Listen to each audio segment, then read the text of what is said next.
Como saben, justo nos toca esta semana que el capítulo 19 del libro de los Hechos. Venimos leyendo como iglesia, me tengo que acordar de que tengo cable, que no tengo micrófono inalámbrico.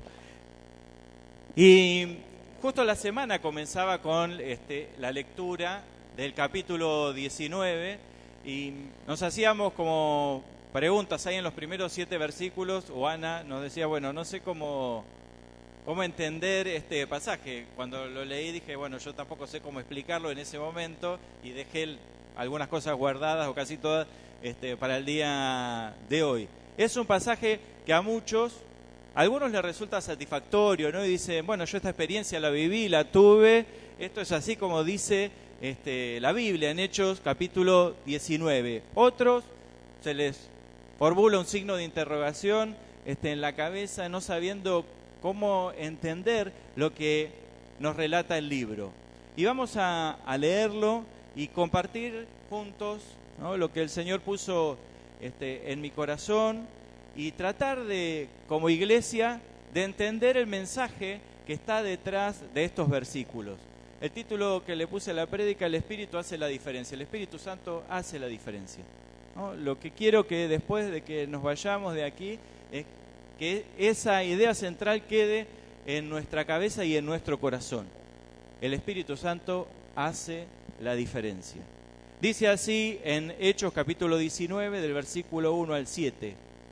Mientras Apolos estaba en Corinto, que era lo que vimos el domingo pasado, mientras Apolo estaba en Corinto, Pablo recorrió las regiones del interior y llegó a Éfeso.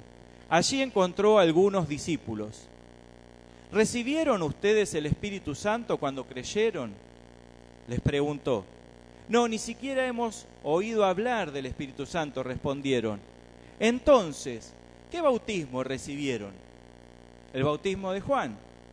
Pablo les explicó, el bautismo de Juan no era más que un bautismo de arrepentimiento. Él le decía al pueblo que creyera en el que venía después de él, es decir, en Jesús. Al oír esto, fueron bautizados en el nombre del Señor Jesús. Cuando Pablo les impuso las manos, el Espíritu vino sobre ellos y empezaron a hablar en lenguas y a profetizar. Eran en total unos 12 hombres.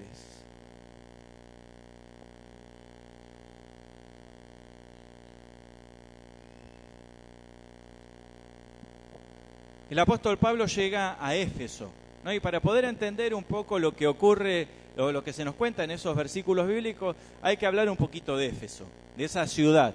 Muy poco, ¿no?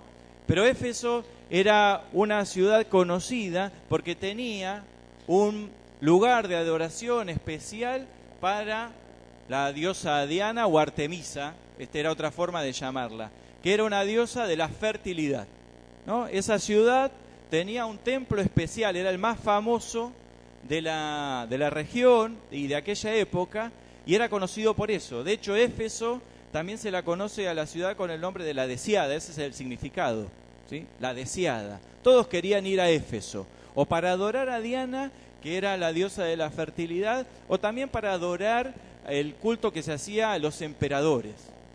Era una ciudad que era idólatra, diríamos nosotros, ¿no? Se dedicaba a adorar otras divinidades. Y no solo eso, a nivel espiritual, sino también que era una ciudad que era portuaria, es decir, estaba en las costas de Asia y te permitía llegar a Europa inmediatamente. Así que todo el comercio de Asia pasaba por Éfeso y de allí a Europa.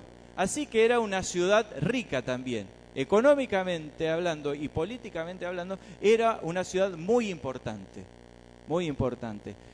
No había necesidades, podríamos decir, en Éfeso a nivel material, Así que allí está el apóstol Pablo llevando adelante la misión de compartir el Evangelio, de compartir las buenas nuevas. Hay discípulos suyos, y aquí aparecen discípulos de Juan. Pero ese es el contexto, esa es la ciudad, ¿no? Una ciudad donde la mayoría de las personas van a adorar otras divinidades y donde el bienestar económico es para todos, ¿sí? Entonces es un lugar realmente complejo para llevar las buenas nuevas, para anunciarlas, para expandir el Evangelio. Y no solo eso, vemos en estos versículos que el apóstol Pablo se encuentra con algo que le llama la atención. Se encuentra con unos, dice el texto, con unos discípulos. Con unos discípulos. No sé, a primera vista parecen que son seguidores de Jesús. Pero cuando empiezan a dialogar, cuando él les pregunta si recibieron el Espíritu Santo, cuando creyeron, ¿qué les dicen ellos? Que no, ni siquiera hemos oído hablar del Espíritu Santo. Ni siquiera hemos oído hablar del Espíritu. Y ahí está el conflicto, ¿no? Hay un conflicto, hay un problema. Un grupo de discípulos, aparentemente 12, porque vieron que al final dice que eran 12, aparentemente 12, pero que habían sido bautizados con el bautismo de Juan y que del Espíritu Santo no tenían ni idea. Ahora bien, para poder entender de qué trata el bautismo de Juan, ¿sí?, y de qué trata también el bautismo en el Espíritu, el bautismo que Jesús ofrece, hay que ver cómo era el bautismo de Juan, en qué consistía, para ver las diferencias. Porque hay un conflicto entre el bautismo de Juan, digamos, es insuficiente, y el bautismo de Jesús es muchísimo mayor, digamos, totalmente diferente. Era lo que ellos debían, en lo que debían ser bautizados, ¿sí? Entonces, para eso, siempre recomiendo esto: buscar las respuestas en el libro que estás leyendo. En el libro que estás leyendo. Nosotros sería Hechos de los Apóstoles, ¿sí? Este es el libro que venimos leyendo, tendríamos que buscar las respuestas ahí. Pero se acuerdan que, aparte del libro de los Hechos, Lucas escribió, diríamos, un tomo 1. ¿Cuál sería el tomo 1? El Evangelio de Lucas. El Evangelio de Lucas. Así que Lucas y Hechos forman una sola obra, aunque estén separadas en nuestras Biblias, forman una sola obra. Así que me tomé el trabajo de ir a Lucas, a ver de qué era el bautismo de Juan, porque todos recordamos que Juan empezó a bautizar cuando Jesús llevaba adelante, iniciaba su ministerio, ¿sí? Cuando Jesús iniciaba su ministerio, Juan estaba bautizando. Así que, si trajeron la Biblia en forma de papel o en el celular, vamos allí a Lucas, capítulo 3, del versículo 7 al 14.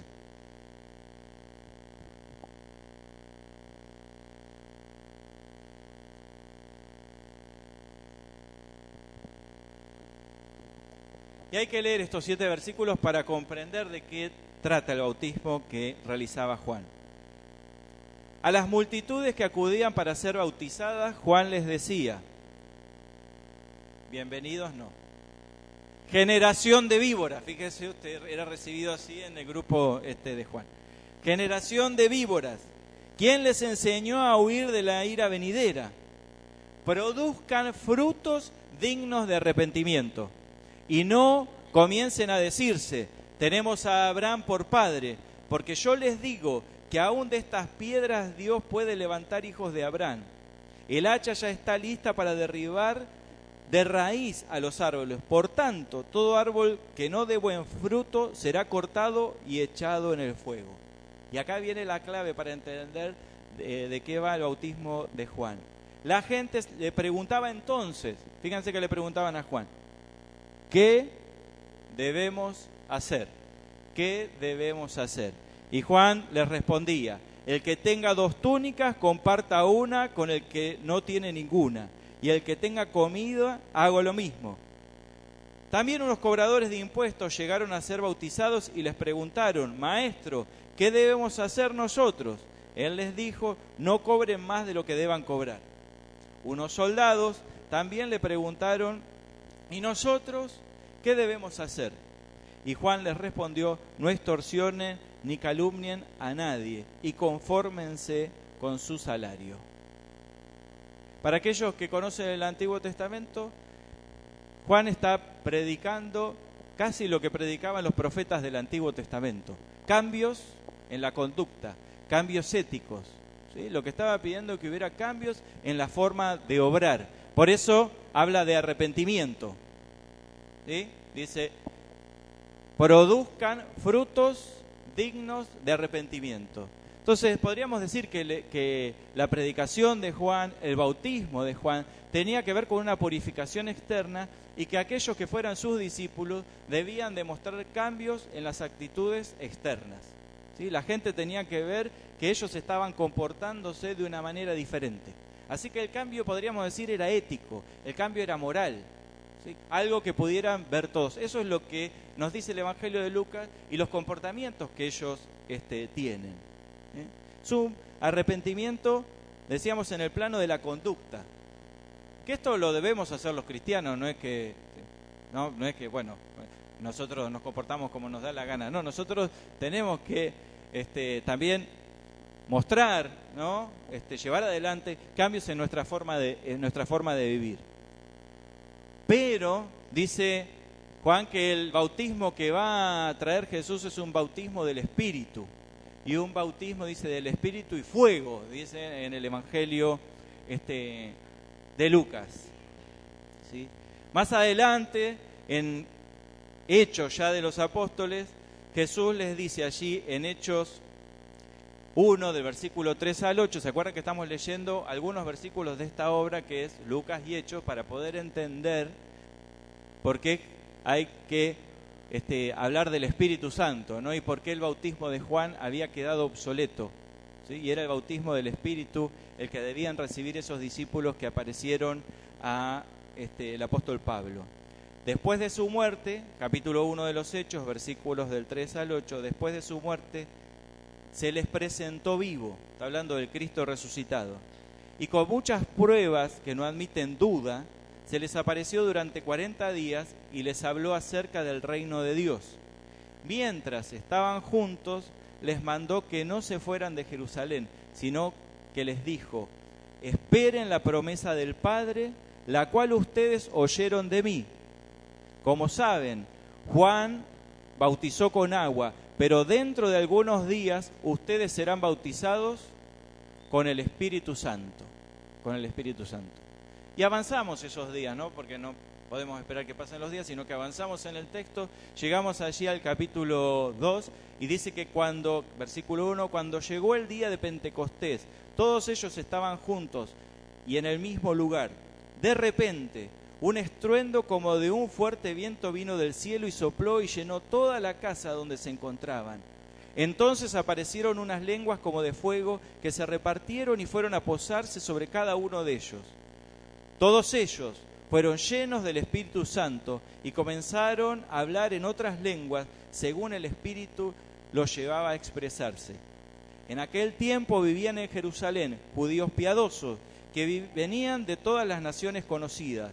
Al escucharse aquel estruendo, la multitud se juntó y se veían confundidos, porque los oían hablar en su propia lengua.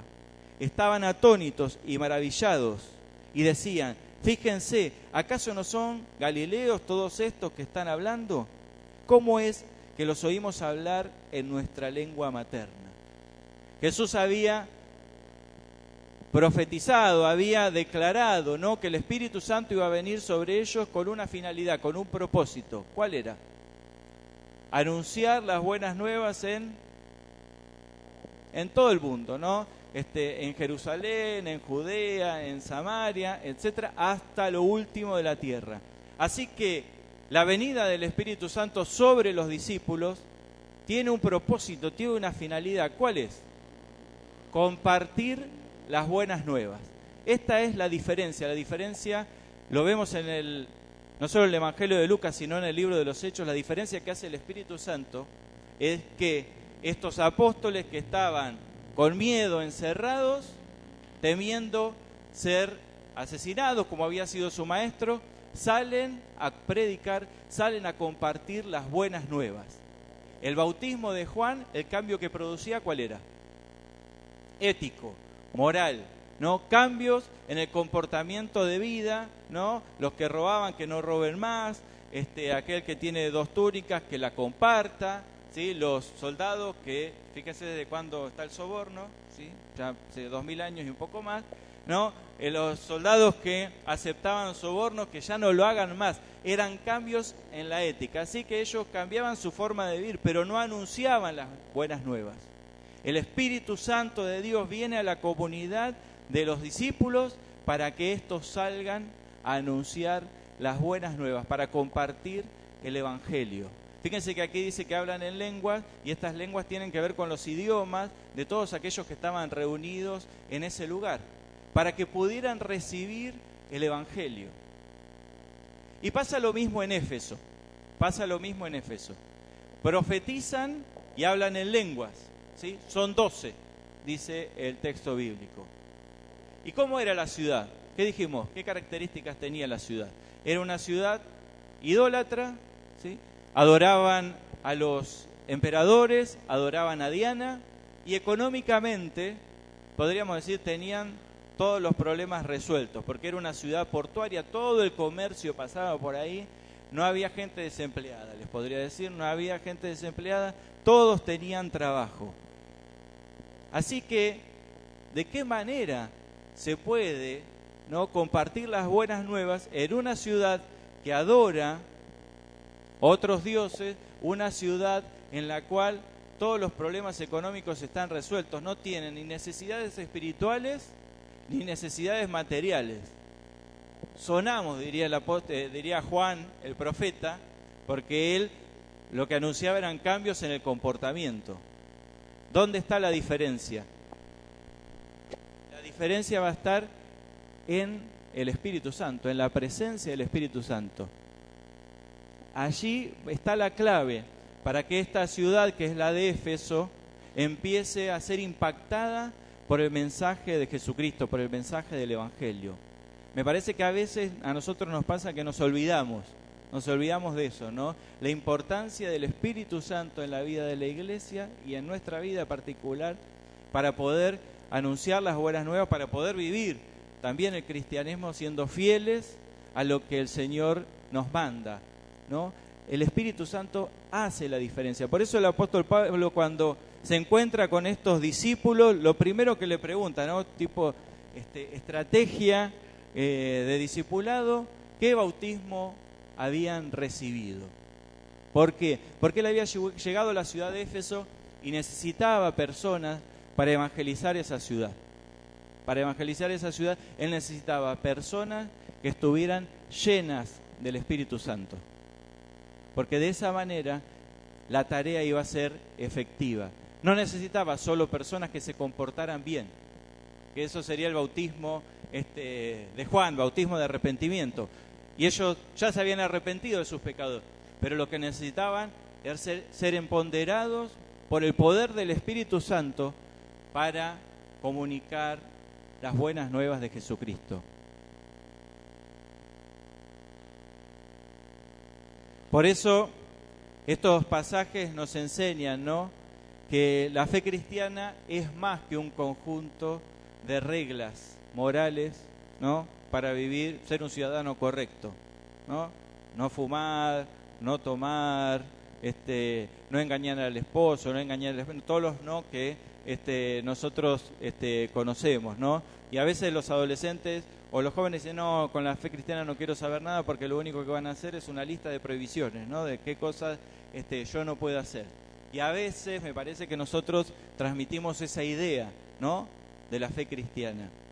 Pero el apóstol Pablo, Jesús, todo lo que nos habla el Nuevo Testamento no tiene nada que ver con eso, sino con el poder del Espíritu Santo viviendo en una persona que la lleva, ¿no?, a obrar y actuar de manera correcta, pero que aún hay más cosas que solo obrar correctamente, ¿no?, que es bendecir la vida de otros, que es orar por los enfermos y que se sanen, que es orar por los endemoniados y que sean liberados, es tener el poder para compartir las buenas nuevas, no importa si la persona tiene un buen pasar económico o si adora otros dioses, ¿no? Nada de eso me atemoriza. ¿Por qué? Porque voy en el nombre del Señor Jesucristo y respaldado por el Espíritu Santo. Por eso es fundamental para el apóstol Pablo que estos 12 corrijan su forma de entender la tarea que deben hacer, que no la van a hacer solo comportarse bien, sino que deben ser bautizados por el Espíritu Santo. El Espíritu Santo debe estar en sus vidas, debe llenar su corazón, debe llenar su mente para poder transmitir el mensaje.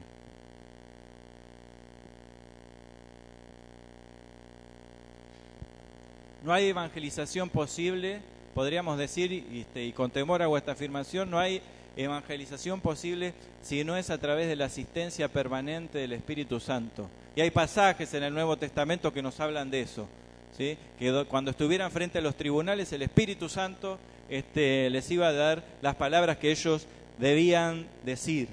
Dice, recibirán la fuerza del Espíritu Santo, ¿no? Recibirán poder, dice Jesús, que descenderán sobre ustedes y serán testigos, En el Evangelio de Juan, cuando Jesús también está hablando del Espíritu Santo, les dice a los discípulos que cuando Él venga convencerá al mundo de pecado, de justicia y de juicio. ¿Se acuerdan de ese pasaje famoso? No, una y otra vez dice Jesús en los Evangelios que cuando los discípulos vayan a llevar su tarea, la van a ser asistidos por el Espíritu Santo. No son nuestros argumentos los que convencen a las personas de que tienen una vida errada. Es el Espíritu Santo. No son los versículos que nosotros podamos recordar de memoria, que es bueno que los recordemos, que es bueno que tengamos en claro cuál es nuestro testimonio para compartir. Pero no debemos olvidar que no son la fuerza de nuestros argumentos los que convencen a una persona de que necesita de Dios. Es el Espíritu Santo. Por eso no es extraño que 5 años más tarde de este evento en Éfeso, se le escriba una carta a Éfeso. ¿Se acuerdan que hay una carta que se llama Efesios, a los Efesios, ¿sí? Se le escribe una carta a esta comunidad, después de 5 años que había comenzado la obra. Y allí hay un pasaje, ¿no?, que habla, el apóstol Pablo les dice que deben ser llenos ¿de qué? Del Espíritu Santo, deben ser llenos del Espíritu Santo. Ellos ya habían creído en Jesucristo, ellos ya habían recibido el Espíritu Santo, pero ahora parece ser, probablemente, la presencia del Espíritu Santo había disminuido en esa comunidad, porque lamentablemente tenemos la capacidad de apagar el Espíritu Santo. Lo dice el mismo apóstol Pablo, ¿no? Como que a ver si aflojan un poco con esto de andar apagando el Espíritu Santo. Entonces, en esta carta le dice, sean llenos del Espíritu Santo. Al pastor y a la pastora le dice que sean llenos del Espíritu Santo. Sí, está bien. No a ellos solos, ¿no? No a ellos solos, sino que esa orden es para toda la iglesia. Es para todos nosotros. Para todo el que ha creído tiene la responsabilidad de ser llenos del Espíritu Santo. Una vez a la semana, el domingo cuando vengo a la iglesia, el lunes cuando comparto el Evangelio. No, para colmo está en un tiempo que indica que tiene que ser constantemente, periódicamente. Debo ser llena del Espíritu Santo, ¿sí? ¿Es algo que yo puedo producir? No. Atiendan a esto, es un don de Dios, es un don de Dios. Lo que yo puedo hacer es disponerme, prepararme, comprometerme en la tarea para ser lleno y llena del Espíritu Santo, ¿sí? No es que nosotros vamos a bajarlo del cielo, sacarlo de nuestro interior, ¿no? Desplegarlo, no somos nosotros, es Dios el que lo va a hacer. Pero hoy vamos a hablar también de cómo podemos colaborar, de cómo podemos contribuir para que el Espíritu Santo llene en nuestras vidas.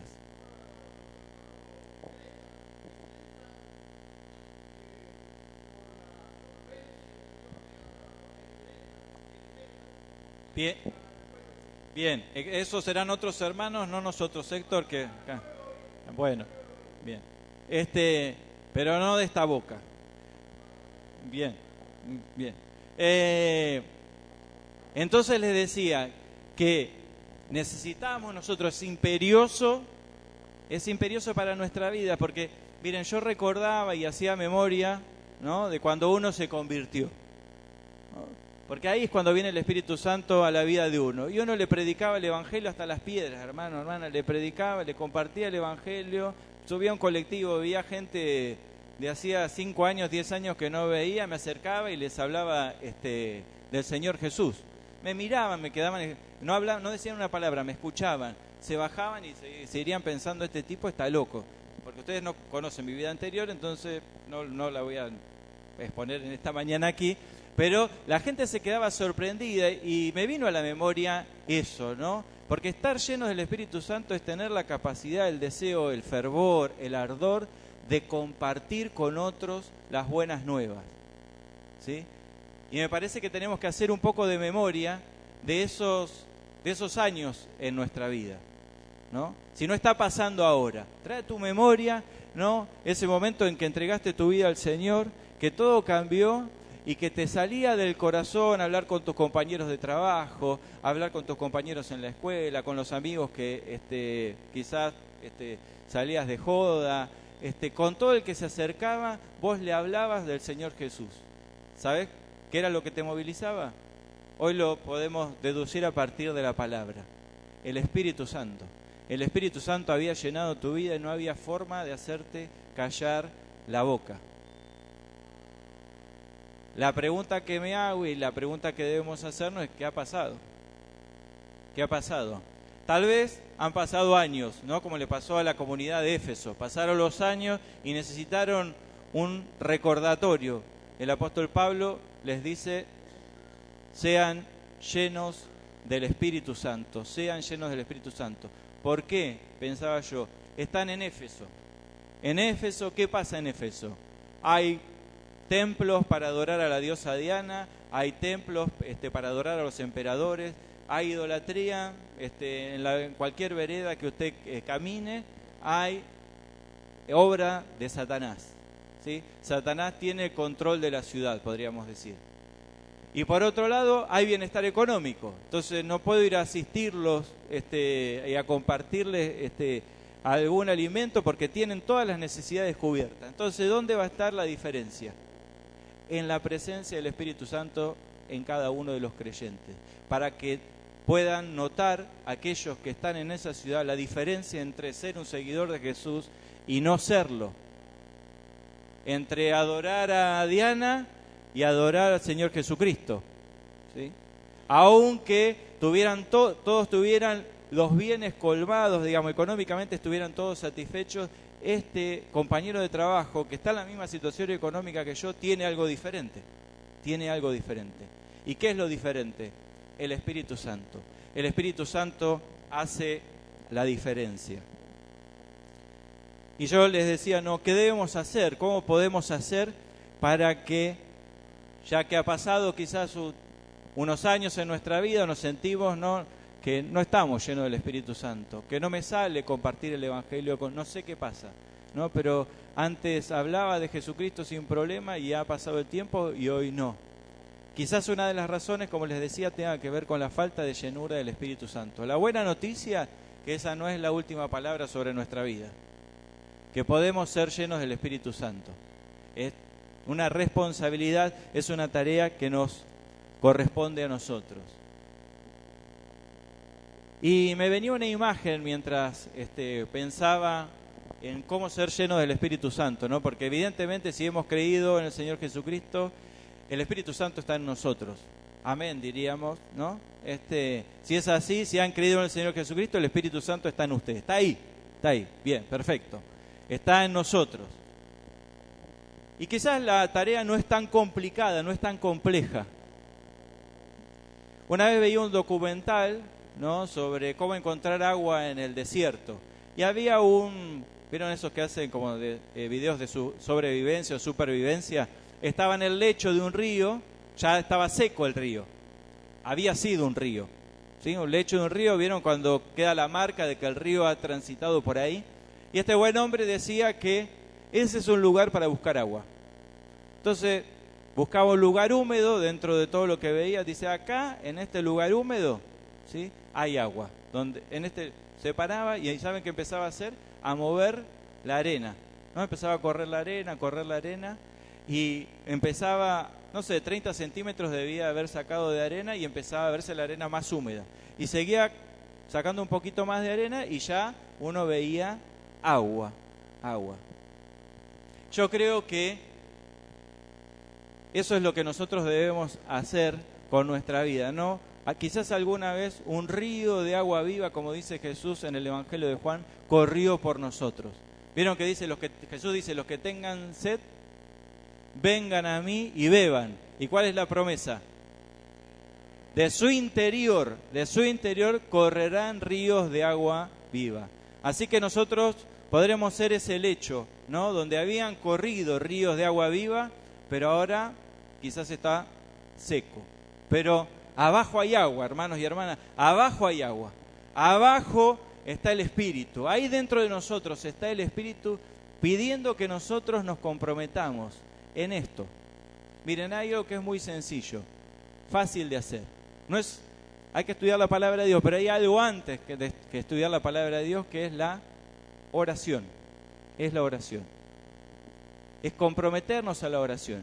Y quizás te pase, como a mí también me pasó, no tengo ganas de orar, no me sale. Yo sé que no es de buen creyente decir estas cosas, pero a veces puede pasar que no tengas ganas de orar. O que la rutina, ¿no? La rutina, las actividades, los compromisos. Acuérdense que el apóstol Pablo le decía que no se embriaguen con vino, que no se llenen de... ¿Cómo se embriaga uno? Llenándose de vino, ¿no? Y nosotros a veces estamos muy saturados, muy cargados, no de...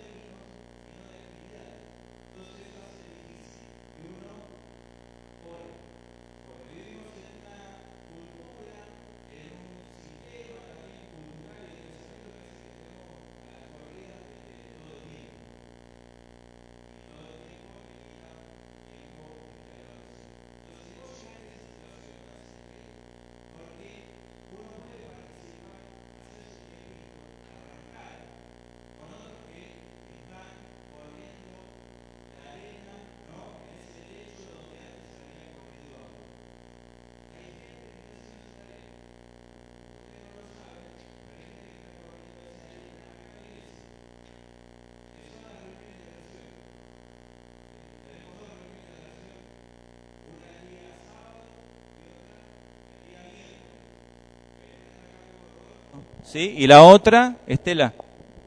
¿Sí? Bien.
La arena para que el Espíritu Santo fluya en medio de esta comunidad.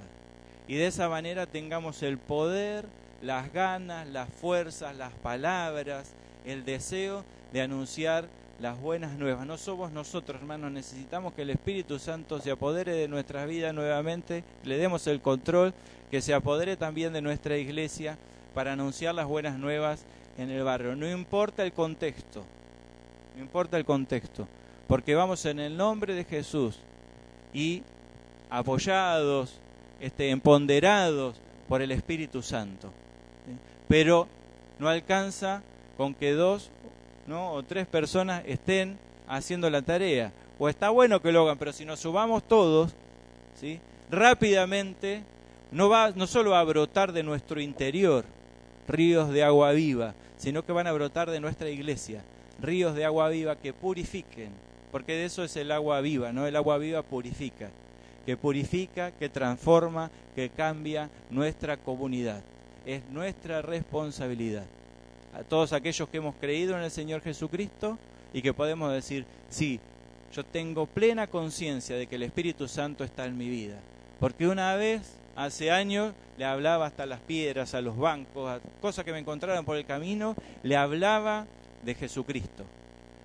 Pero eso no tiene que ser algo en la historia de tu vida, sino que puede estar aquí y ahora en tu presente.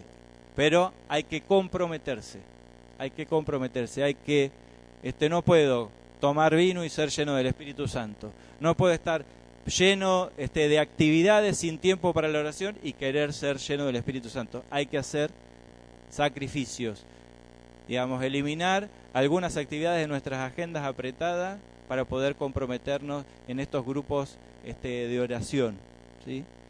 Si no estás con ánimo para orar, venite para poder participar y que despierte en vos el deseo de adorar, de alabar a Dios y de ser llenos del Espíritu Santo. Y termino con esto. Quizás venís una vez, no pasa nada, quizás venís 2 veces, seguís igual, seguí viniendo, porque a veces somos graciosos, aumentamos 30 kilos en 20 años y queremos bajarlo en una semana, ¿no? Entonces, estamos seco, el río está hace años que no corre agua y nosotros queremos que de golpe haya un diluvio, ¿no? Entonces hay que ser constantes. ¿Oramos?